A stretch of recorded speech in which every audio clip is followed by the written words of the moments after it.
Hello everybody and welcome to today's video. My name is Jamie Furr. I am the current athletic trainer at Kings Fork High School. I have been a part of Bon Secours for almost 6 years now. It'll actually be 6 years in October. And I have also been at Kings Fork High School for 5.5 years now. And I have loved every minute of it. I enjoy being able to be around athletics and get to know the athletes and the parents and the coaches, and it has been a great opportunity. Today's video is going to be on hamstring strains. I wanted hamstring strains to be the topic because I feel like it is a very common injury, and I feel like it is one of those injuries that seem to be long-lasting and nagging sometimes if not treated properly or right away. So I wanted to bring you that information so you know what you can do more at home, especially now that we're in the middle of a pandemic and things are a little crazy, that if things do occur like this, if hamstring strains do occur, then you'll have a better understanding of what you can do as athletes and as parents. The guest speaker today is a wonderful woman named Shani Lawless. I have known Shani for almost 10 years now. We both went to Radford University together. She and I met playing club softball and pretty much instantly hit it off just because our love of sports. You know, we loved playing softball. We loved talking about sports, watching football and basketball and all kinds of sports on TV, going to sporting events at the schools. And obviously we love sports because we both stuck with the sports medicine field. Shani also went to physical therapy school. She has her doctorate, and she graduated in 2016 from the University of South Carolina, which right after that, she married the love of her life, Matthew, and they've been married since 2016 as well. She is currently a practicing physical therapist in the wonderful city of Wilmington, North Carolina, and she loves it so much, and she was so glad that she had the opportunity to make this video for you all. And I really hope that you enjoy it and that it is very educational and that you come out with more knowledge than you had before. But I want to thank you all so much again for taking your time out of your day to watch this video. Thank you. Hey guys, my name is Shani. I am a former athlete, former softball player, and current practicing physical therapist here in the state of North Carolina. So I'm going to talk to you today about hamstring strains. So we'll go over a little bit of where the hamstrings are at, what their job is, and etiology and cause of injuries. We'll also go through the phases of treatment, recovery, and rehabilitation for athletes. So I'm going to have my husband join me to be my model and help me out with some of the exercises. So the hamstrings are big muscles. So sometimes big muscles means big pain. So they make up the backside of our thigh. So there's 3 muscles that make up the hamstring group. And their job is to bend the knee, but also to control knee extension and control motion at the hip during high-speed activities. So this is why the most common cause of injury to the hamstrings is some type of high-speed motion, such as sprinting or high kicks. So it's really common to see these injured in athletes in sports like soccer, track and field, softball, baseball, and then also some of the aesthetic sports such as cheerleading, dance, and gymnastics.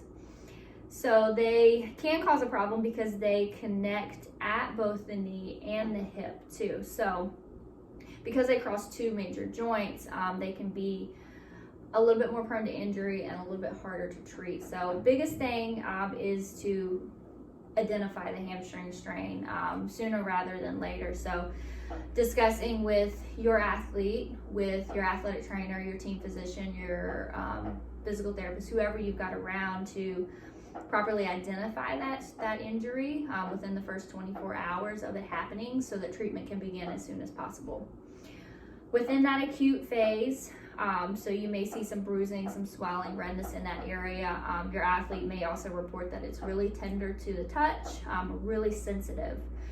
They may also tell you that they felt like a pull or a pop when the injury happened during their sport, You may also see them kind of grab to the back of their thigh when that happened, or afterwards as well. So during that first initial phase, during the acute phase, you want to start by treating this with rest, icing it. You can use compression if tolerated, and elevating the leg too. So you don't want your athlete participating in any high intensity activities in the first 1 to 3 days after this injury has occurred, as hamstrings are incredibly likely to be re-injured if not treated properly. Having a hamstring strain puts you at about a 4 to 6% greater increase of having another one. So I'm gonna have my husband lay down here on the couch, and he's just gonna show you a couple exercises that you can do in the first phase of rehab. Just some gentle hamstring curls. You can do these prone, which is on your belly.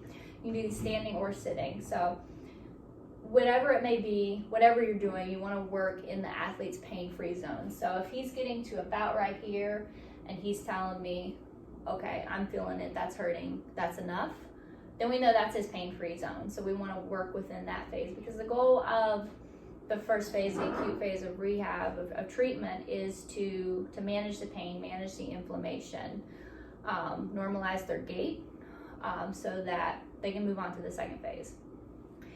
In this phase, you can do these, like I said, you can do these sitting, standing, or prone. If you have access to a recumbent bike, that is a good option as well.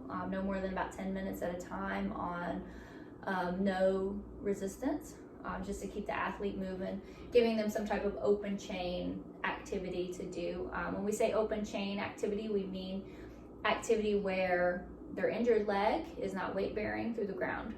So riding a recumbent bike would be okay, but we wouldn't have them running on a treadmill this soon after an injury. They can also, of course, under the direction of their doctor, the athletic trainer, they can also use over-the-counter NSAIDs, which are anti-inflammatories such as ibuprofen, Tylenol, things like that. Not only will those help manage the pain, but they also manage the inflammation. So if we can manage the inflammation, we have a better chance of managing the pain much quicker, especially in that first phase after the injury is brand new, because that's when the inflammation is usually at its highest point. Once they have gone through the first phase of rehabilitation and their pain is starting to decrease and their inflammation is starting to decrease, moving on to the second phase, you want to really emphasize core stability and glute strengthening. A lot of times with hamstring strains, they can be related to instability in our core and weakness in our glutes. Our glutes are huge muscles, and sometimes we forget about them and forget about strengthening them. But if we can work on strengthening them in this phase, then we can help prevent future hamstring injuries. Okay, I'm gonna have you come down here.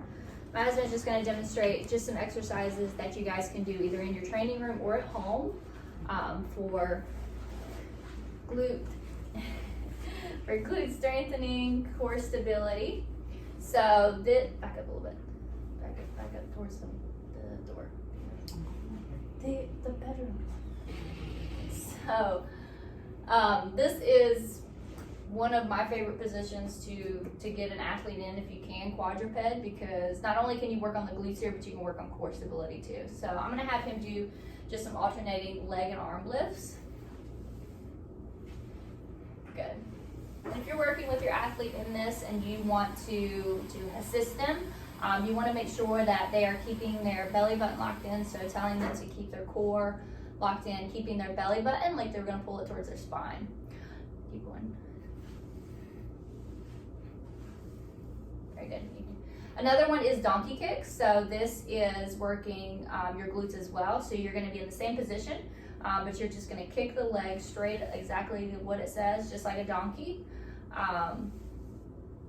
Again, trying 6 to 8, see how they feel, and then if they are feeling okay the next day, they can work their way up to doing more reps at a time.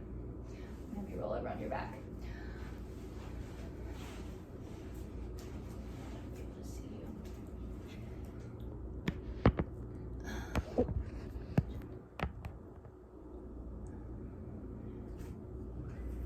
Another good exercise for core stability and glute strength is a bridge.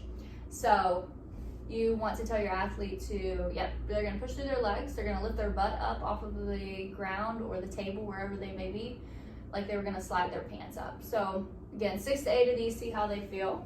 Again, thinking about still engaging their core, keeping that belly button pulled in towards their spine as well. And roll over, do a plank. Another good exercise for core stability, glute stability, just overall stability is a plank if they can tolerate it. Again, if they can try this about 15 to 20 seconds and working their way up. They can also modify by dropping down on their knees as well. Again, you just want to think about keeping that core, everything locked in. Good, thank you. So once they have moved beyond the second phase of rehabbing and they are back to where their gait pattern is normalized, their pain is significantly reduced or at none, and you are noticing changes in their glute strength, their core stability, everything is improving. The last phase, the third phase of rehabilitation is the return to sports phase. So this is when they can be cleared to participate in closed chain activities, meaning that their injured leg, their feet, their legs are weight bearing through the ground. So these are activities that are similar to whatever sport they may be doing. So these are plyometrics, these are box jumps, these are squats and lunges and high intensity things. Again, always, of course, consult with your athletic trainer, your physical therapist, your team doctor, whoever it may be, before they reach this phase. There is absolutely no need to ever rush it. And with any type of hamstring strain, you don't want them returning to full sprints, full running but even before 6 weeks. So definitely consult with your team providers as to how the athlete is doing, and if there's been any setbacks or if they're recovering well. Again, the biggest thing with hamstring strains is identifying it and managing the injury as soon as possible, and properly giving the proper time to recover and gain that stability and that strength back, to reduce the chance of having that injury occur again in the future. Great, well, thank you guys. If you can participate in the survey that's going to appear after the end of this video, that would be greatly appreciated. Thank you.